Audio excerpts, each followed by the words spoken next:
everyone, I'm Brianna. Welcome back to my channel. So it's been super crazy. I feel so bad that I haven't filmed. I haven't filmed anything since July, and it kind of breaks my heart because I love booktube and I just love reading, and I haven't been doing much of that lately except for any assigned readings I have for class. But I think a major part of me not posting has just been because I haven't really had anything to talk about. And I've just been super crazy. I'm taking currently 21 credits at school, so it's a heavy load for me. But I finally have some content to share with you guys, and I'm home for like 2.5, 3 weeks, so I'm probably going to be filming at least 3 or 4 videos. But yeah, I will be doing a life update just because I kind of want to share with you what's been happening and what's going on in my life. But this video is just a book haul, and I have a decent sized book haul right here, and I wanted to share with you what's been going on. So for class, I have a class that I had to do a presentation for because I did actually go to London, and I'll be sharing a little bit of that in my life update video. But I had to do a presentation, and I read The Lady in the Tower by Alison Weir. This is about Anne Boleyn's life and about factual information, and all the books I have read I have linked in my Goodreads below. Not that there's a lot, I think there's like 5 books, which is so bad, but it's okay, I'll catch up. But this book was really, really good. I enjoyed it, and I loved learning more about Anne Boleyn's life and who actually killed her. Then these 4 books are for my Scotland literature class. This is one of my LAC credits, but I wanted to take it because I love reading and I love Scotland, so it combines the two. So one of the books we read was Love of Country by Madeline Bunting. This wasn't the most favorite book, but yeah, you could see I've been tabbing for my classes. It was just very descriptive, and it just wasn't like plot-based. It was more just nonfiction, but it was enjoyable to see the land and everything about it. Then I have The People of the Sea by David Thompson. This was kind of a quick read. We read bits and pieces of it. This is just story time intermingled with the little boy when he grows into adult, like what he actually sees. This one was also a bit confusing, but I didn't mind it. Very quick read, and I did enjoy it as well. Then we read Norse Mythology by Neil Gaiman, and from the amount of tabs, you can tell I loved this book. It's so good. It's about Vikings and their mythology by Norse Mythology. I'm surprised I've never read anything by Neil Gaiman before, but I think after this book, I'm definitely going to get into his series and his books more often. I love this so much. It was very just interesting in general. I didn't really know too much about Norse mythology beforehand, except for obviously what the Avengers put out there, but not all that's factual, and a lot of these characters are very different, and how he portrays the gods are just an interesting depiction, and I really enjoyed this book as well. And then I'm currently reading Witchlight by Susan Fletcher. This is a phenomenal book so far. I already know I'm going to give it a 4 or 5 stars. It's just so, so, so good. I'm on page 276, so I have this much left to read, but this book is freaking amazing. I love it. But the basis of this, it's about a girl in 1692 Scotland, and during this time, you have the Jacobites who are rebelling because they agree with King James, not King William. So you have that, and you have the clan culture trying to be diminished. And she is accused of being a witch, and it's all about her story and everything. But it's very different than what I thought it was going to be going into the book, but I love it so much, and I recommend reading this. So these next 2 books I'm going to show you are books that I am currently reading. One is my read right now, and that is My Maddie by Tilly Cole. This was supposed to be a novella, but it's long enough that Tilly Cole made it a novel. This is Maddie in Flames book. This is kind of part 2 of their story, and I love them. As you guys know, Flame is my favorite character. I love him so, so much. But this book you can't really read without reading the whole series first. This is number 8, I think. Yeah, this is number 8 out of the whole series, but you can't read it without starting from the beginning. But I absolutely love this. The basis of this, it's a motorcycle gang, but there's a lot of underlying details in this, specifically with, there's cult people that are involved, white supremacists are in this, just the town culture in general. They're located in Texas, but I freaking love this so far. I'm about a little less than halfway through, so I'm hoping to finish this sometime this week. And then I started this on my plane ride to London, but I didn't end up really getting into it too much, so I think I'm just going to start over. But I have A Heart of Blood and Ashes by Mila Vane. It's a part of a new series. It's called A Gathering of Dragons, and I am really, really excited to jump into this. This one has been getting mixed reviews. From what I've heard so far is it's very plot heavy in the beginning, but I've been kind of getting into books like that, so I am very excited to start this. And actually, I think I'll pick this book up after my Maddie read, but I'm very excited. It's a chunker for a mass market paperback, and I think the next book's coming out in summer, but I'm really excited to get to this. So the next books are a mix of like my birthday and Christmas book haul. So I have The Bromance Book Club by Lisa K. Adams. I did read this, and I will be putting my review up for all the books I have read, but probably later this month at the beginning of April, just because I want to get a decent sized list on my wrap-ups. But this is really good. It's about a whole bunch of professional baseball players who are lacking something in their relationship. So each one kind of has a book genre, and they follow the book genre, and it helps their relationship. So it's really cute. It was an enjoyable read for me. I recommend it. Then I have Stolen Things by R.H. Herron. Honestly, I forgot if I read this or not. I believe I read this. Yeah, I read this back in 2019. My review is definitely linked in the Goodreads down below, but as you can tell, this is a mystery novel.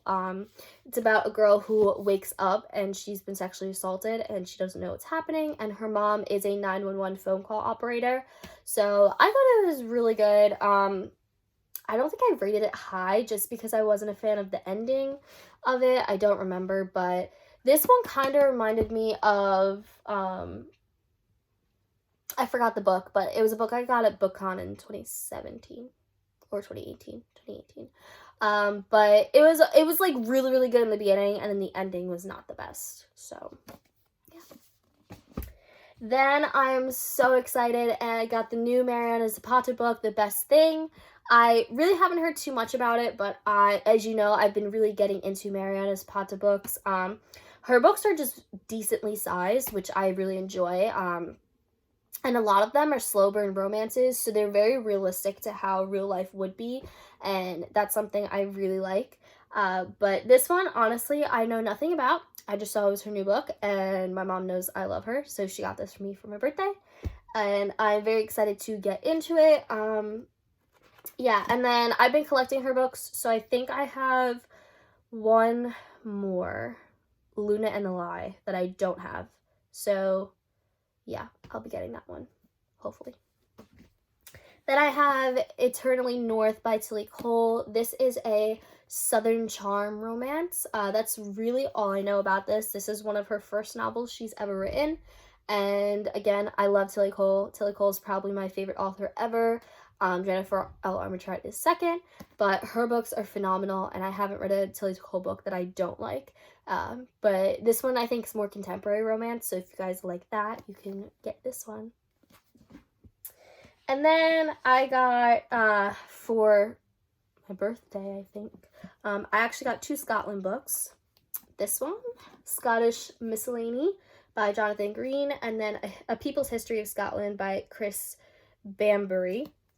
This one is smaller and it has more pictures and like did you know facts. This one's actually like a book of Scottish history. I will probably get to these in summer when I actually have time to do things.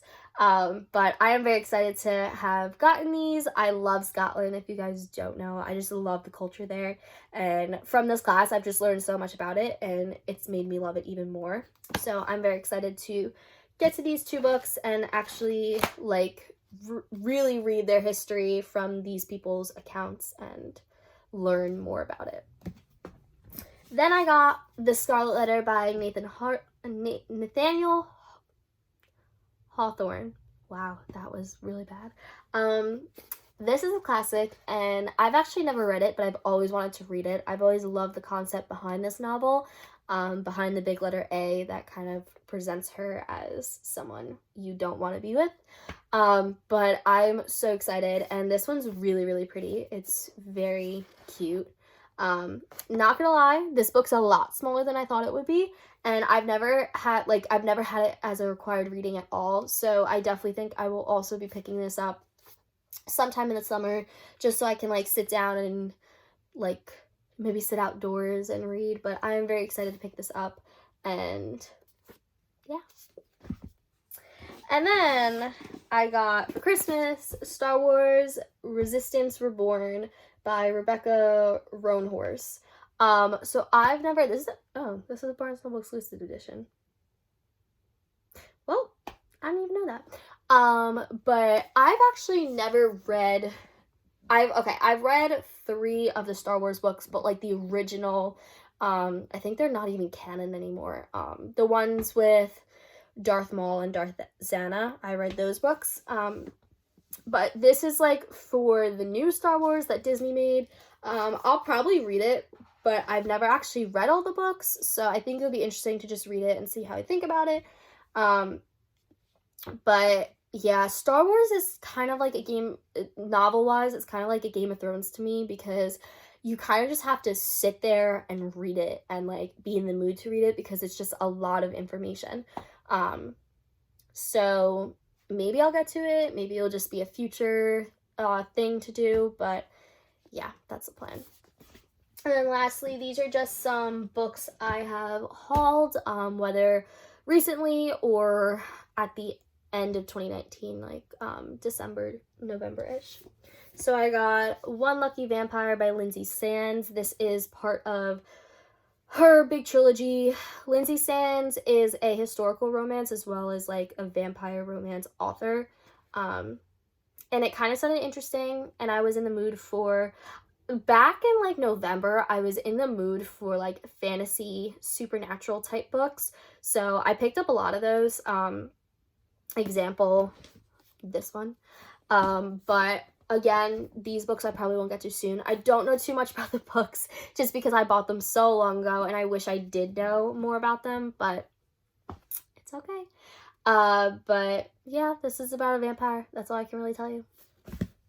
Then I have Last Goodnight Kiss by Gina Showalter, and all I know about this is this is a first in a series, and all I know, it's about a special ops agent who wakes up in a cage in a zoo. That's all I know. But it sounded interesting at the time. I really like the Red Spine. I do think I have read Gina Showalter books, or I've seen them around a bunch. She's big in, like, the romance world. So again, I will read it eventually. My plan is to get hopefully all these books done in the summer, just because I still have school. Then I have Twist by Lucia Franco. This was a gift for Christmas as well. Honestly, I did not like this book at all. Hate is too strong of a word to use, but I disliked it very much. I love Lucia Franco, and I love her writing just because she is kind of out of the box, and it's very different because it's age gap romance, but each book in this series, this is the Off-Bound series, has kind of just declined for me. It's gotten, like, decreasingly worse, and I think it's because this originally went from a trilogy to 4 books to now 5 books, and her extending the plot, I know she's a lot to write, and I know she wants to get it all out, but I think it really worsened just what this whole series is about, and this book was literally no plot at all. It was just the two main characters just together all the time. It was like no other plot. And I was like, okay, is this all I'm getting? Is this all I'm reading? But yeah, I will continue for the 5th book just because it's the last book of the series and I want to see how it ends. But honestly, I really don't recommend it to people, just because I feel like I kind of wasted my time reading this series. It was like a great beginning, but the ending was not that good. Then I have The Bride Test by Helen Huang. I don't know if I ever showed this to anyone. I may have shown it in like a July video back in 2019, but I have not read it yet, so that's why I'm putting it on my book haul. But this is part 2 in the Love Quotient series? Duet? I don't know what it is. But this one I'm really interested in reading, and I definitely think I'm going to reread the first one just because they connect in a way, but the characters are not the same in each book. So I'm really, really excited, and this is definitely going to be a summer read for me just because I read the first one in the summer, so I think that would be kind of special. Then I have Making a Play by Abby Glines. If you don't know, she extended her Field Party series, which makes me so happy.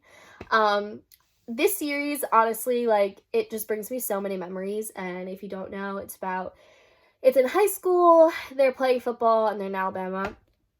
And I read this starting when it first came out, I think my freshman year of high school, and like I can't stop reading it. They're just like really cute books, and I enjoyed this book. Then I have Blitzed by Alexa Martin. I think this is the last in her series, kind of. I don't know what she's calling the series. But this is the 3rd book. I also read this. This is about NFL couples kind of coming together and how their relationship starts, as well as how the NFL works into that.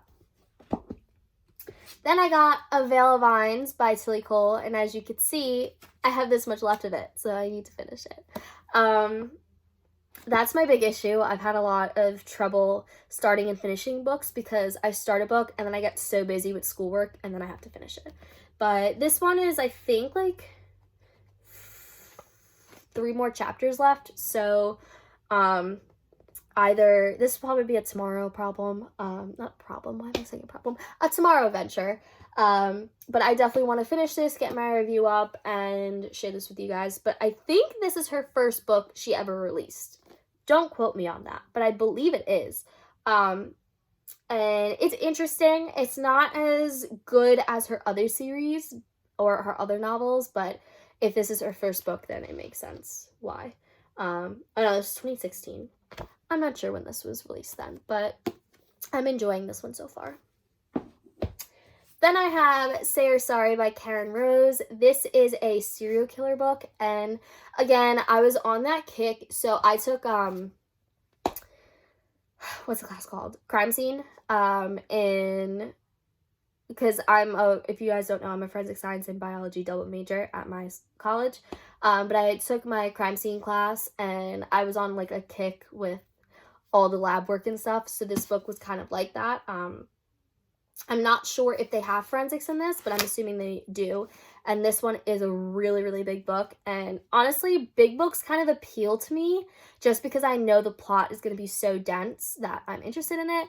So I definitely do want to pick this up as soon as possible, but I don't know when that will be. I'm going to save the best for last. But the next book I have is War of Hearts by S. Young. This one is a paranormal romance with werewolves, and I was so excited to get this book. I started reading it again, as you can see, and it didn't like grasp me right away, but I'm gonna go pick it up again when I have a clear head and start over. But I'm excited to get into this. This cover is absolutely gorgeous. If you don't see, those are werewolf like claw markings, and the back is gorgeous as well. But I'm very excited to get into this book. And then I have Solace Islands by Meg Tilly. I picked this up at Barnes & Noble one day. But this is a first book in a trilogy, and it looked really good. She has to be on a remote island, and then there's security that protects her. I don't know any other concept, but Looks pretty good. And then lastly, I am so excited to show this book to you guys.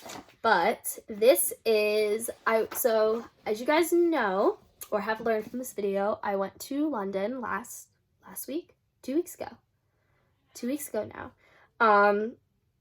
And I ended up going into Waterstones, and I was like, I really want to buy something here because I don't know if I'll come back to London. And UK books are just a different kind of book. They're printed differently. Their styles are always different stylistically from US books.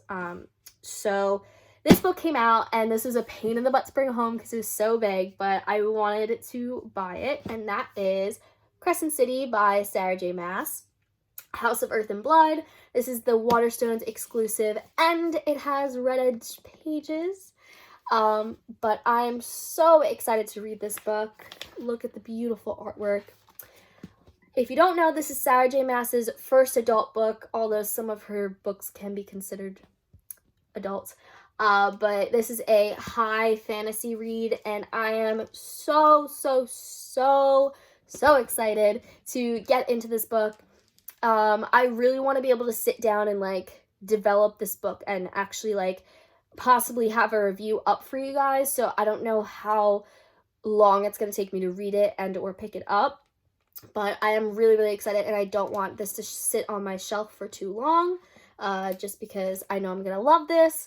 But yeah, if you guys don't know, Sarah J. Maas is also I think she's like number 3 on my favorite authors. She just has like a way with words that I love. She's great with descriptions and creating a character that you can actually visualize. But she is the Throne of Glass series. If you guys don't know, that's a big young adult book series. And then A Court of Thorns and Roses, that series. But I am so excited to get to this, and I'm really happy it's the Waterstone edition. Honestly, I don't know what makes it a Waterstones edition. I will probably look that up. I'm assuming it's just the red edge pages because I know the US doesn't have that, but it's not the tour edition because it doesn't have like the font on front. But I'm just excited. So yeah. Thanks for watching, guys. I am again so sorry I haven't been on my channel, but I will hopefully be posting a couple videos. I hope you guys enjoyed my book haul and that it gives you some recommendations of what I've been interested in reading and what maybe you guys can read in the future. A lot of these are not new releases, some are, but that's because I'm not really caught up in booktube world right now. But hopefully I will be getting more books out to you guys and more videos, and I hope you guys are staying safe right now, and I'll see you guys in another video.